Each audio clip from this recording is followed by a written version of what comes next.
મારું નામ દશરથ કુમાર પરમાર, ગામ મુનશીવાડા. ગયા અઠવાડિયા પહેલાં અમે અમારા ગામ નજીક એક ખાબોચું છે, ત્યાં એક મગર જોવા મળેલો. એક બેન ખેતરમાં ગયેલા હતા, ચાલતા ચાલતા આવતા એ બેને જોયો કે અહીં મગર છે. તે અમને ગામ લોકોને વાત કરી એટલે અમે ત્યાં ગયા જોવા, પણ અમને તે દિવસ જોવા ના મળ્યો. બીજા દિવસ જોવા મળ્યો, પાછો પાણીમાં જતો રહ્યો.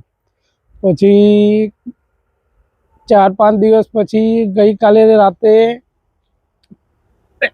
ગામના જોડે સડક ઉપર આવી ગયો, એ કિનારો ઉપર જ્યાં એક રિક્ષાવાળા જતા ભાઈ ગામના, એમને જોવા મળ્યો. એમને બધા ગામવાળાને કીધું, ગામવાળા આવ્યા, પણ જંગલમાં જતો રહ્યો. પાછો જંગલમાં જઈને પાછો આજે શનિવારે 11 વાગે જોવા મળ્યો.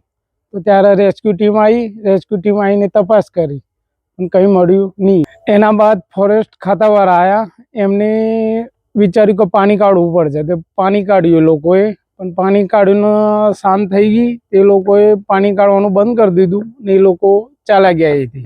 બરાબર. પાછા સાંજે અમે ગયા ચક્કર લગાવવા, ત્યારે અમને જોવા મળ્યું. બસ આ તો ભયભીત થઈ ગયું ગામમાં કે અમારા ઢોર ઢાકર છે તો નહીં રાતે આવી જતો, ઘરો જોડે નાના નાના બચ્ચા છે ને આવી જતો, એનો ડર છે મગરનો બહુ. મગર થોડો મોટો છે. બરાબર. એટલે ફોરેસ્ટ ખાતાવાળાને નમ્ર વિનંતી કે આનો જલ્દી નિકાલ કરે.